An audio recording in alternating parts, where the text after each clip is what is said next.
In the quiet village of Oke-Igbo, where the heat kissed the cloud and the earth smell of rain, a story was born, a story of love, of sacrifice, and of worth of the gods. They said she was the most beautiful girl the village had ever seen. Her name was Omolewa. Her eyes shone like palm oil in the sun. Her laughter could melt the anger of the herders, and her footsteps carried the rhymes of blessing. But beauty does not feed the hungry, and in Omolewa's house, hunger was a visitor that never left. Her father, once a trader, her mother sold crayfish at the market, counting coins like tears that could never fill an ocean. Then one day, fate came knocking. One afternoon, as the market bell rang twice, Chief Olowolafe, the wealthiest man in Oke-Igbo, came to their compound.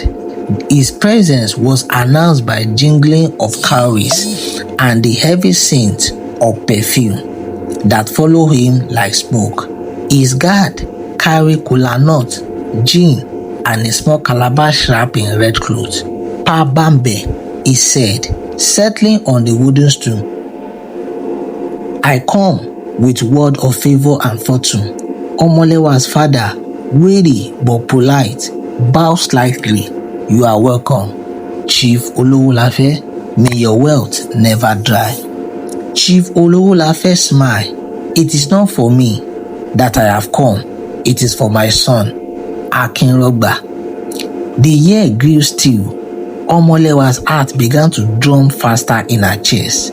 Akinrogba, the blind man, the chief only son, he had lost his sight to a fever when he was 7, and though he was now a grown man, he lived in his father's compound like a forgotten spirit. People whispered that his blindness came from the gods, punishment for his father's greed. Chief Olowolafe raised his hand. I know what you fear, but tell me, what does a man's eyes matter with his wealth that can feed nation? I will pay a bride price in gold and cowries, and your family shall never know hunger again. Omolewa's mother looked at her husband. They both saw the same thought in each other's eyes, the taste of survival. Omolewa, standing by the doorway, felt her world coming to an end. She wanted to scream, but poverty chained her tongue. Her mother's voice echoed in her mind. A hungry stomach has no pride. That night, her parents broke the news. Omolewa, my daughter, her father said, his eyes heavy with shame. We have accepted Chief Olowolafe's offer. She dropped the calabash she was washing. It scattered. Baba, she cried, you want to sell me to a blind man, a man I do not love. Tears dropped in her eyes. Her mother knelt beside her. My child, hunger has turned our heart into stone. Your father coughs every morning. The gods have closed every door.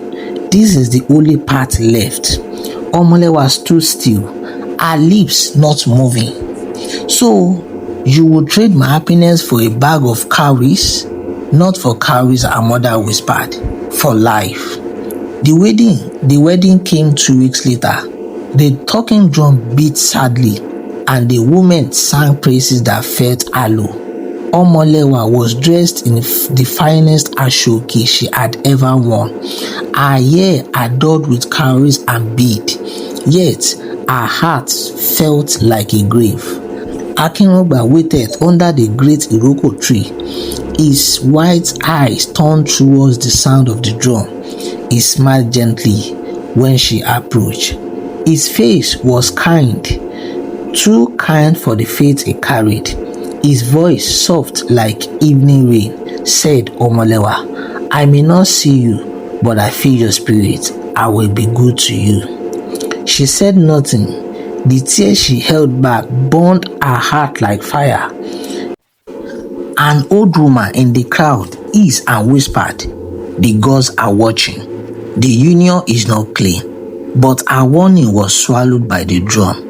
That night, Omolewa became Akinrogba's wife. In the week that followed, Chief Olowolafe showered her family with riches, new clothes, bag of rice, even a goat. The village praised her for her sacrifice, but her heart remained a prisoner. In the shadow of Oke-Igbo, something unseen began to stir, something ancient and patient. Omolewa soon discovered that her husband was not as helpless as it seems. Akinrogba could sense things no man should. He could tell when the rain would fall. He knew who was at the door before they spoke. Sometimes he sat by the window at night and whispered his name into the winds. One night, she heard him say softly, "They think I'm blind to the world, but I see more than they ever will." She was amazed. "Akinrogba, who are you talking to?" He smiled, "To the ones who speak where eyes cannot see." From that night on, Omolewa began to feel things in their house. Shadow that moved when no one was near. Whispers that brushed her eyes like cold. Whenever she's sweeping, a black cat crossed the compound and vanished through a wall. Fear grew in her heart like a weed. She went to her mother for advice. "Mommy," she said, "there are spirits in my husband's house." Mama Omolewa frowned. "You must not speak of such thing, my daughter. The chief family is powerful. You are his wife now. Keep your eyes low and your lips sealed." But that night, Omolewa dreamt of a woman in white bead standing beside the river. The woman's eyes were full of light. "My child," the woman said, "you are not free. Your husband's blindness is the price of a covenant broken long ago. The debt is yet unpaid." Omolewa screamed. A few days later, Akinrogba fell ill. His body burned with fever, and his father summoned the greatest Babalawo in the region, Baba Ewegbami. A man so old, the earth itself seems to bow beneath him. He cast cowries on a white mat and began to chant. When he finished, he said, "The boy's blindness was not from sickness." He said slowly, "It was a gift and a curse." His eyes were taken by the goddess of winds and spirits because his father once stole from a shrine. Chief Olowolafe's mouth waiting. "Hi, I only took a charm of wealth." The Babalawo struck a staff against the ground. "You took what was forbidden. The gods demand payment, and now your son's wife stands in part of that debt." "Omolewa, me, the river goddess has chosen," said the Babalawo. "Unless the debt is repaid, the curse will consume you all." That night, Akinrogba, delirious with fever, called Omolewa's name. "Forgive me," he whispered. "They used my eyes for gold." She wept beside him. "My husband, the Babalawo will save you." But he only smiled weakly. The gods do not bargain twice. Lightning flashed, the wind blew, and through the storm, Omolewa heard the faint sound of drum. Not human drum, but the heartbeat of spirit. The morning after the storm, the village of Oke-Igbo was silent. The river had risen higher than anyone had ever seen. It waved, leaking dangerously, close to the fruits of the scarce sacred Iroko tree. The villagers said the gods were restless. Omolewa wakes up, but Akinrogba is gone. She searched their hearts, her heart hammering like a talking drum. The mat was empty, his staffs missing. Only a faint trail of footprints led towards the river bank, vanishing into the mud. She ran barefoot through the village, her wrapper clenching to her soaked body, her breath sharp in her chest. When she reached the river, she froze. Akinrogba stood at the edge of the swallow water, facing the unseen horizon. His white eyes glowed fleetingly in the morning mist. "Akinrogba," she cried, "what are you doing here?" He did not turn. His voice came, calm and distant. "I'm going home." Omolewa ran to him, grabbing his arm. "No, you are healed. You cannot." He turned to her, and for the first time since they married, she saw light in his eyes. Not the light of the living, but of something beyond. "My father's greed blinded me," he said quietly. "He took from the goddess of the river, and she took from me in return. But now the river calls again, and this time it asks for you." Omolewa stepped back. "Me? Why me?" "Because love and innocency always pay for sin," he whispered. Suddenly, the wind blew through the tree.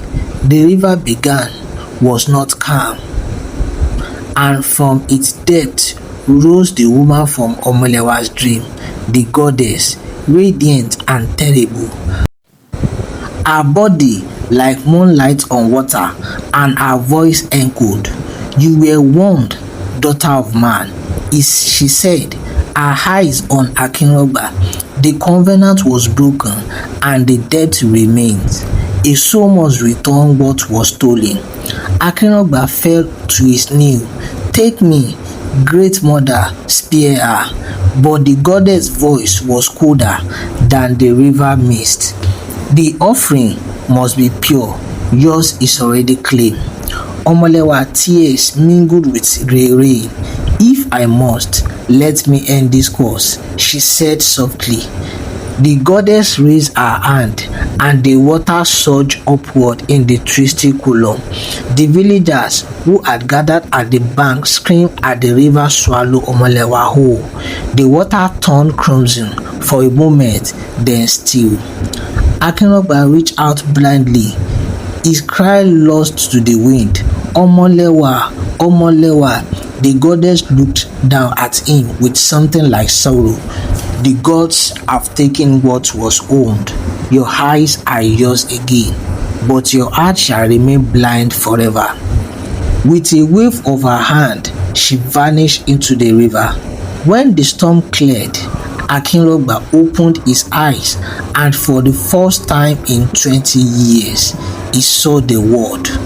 But the first thing he saw was Omolewa's wrapper, floating on the river like a forgotten promise. He screamed until his voice broke, until even the tree wept.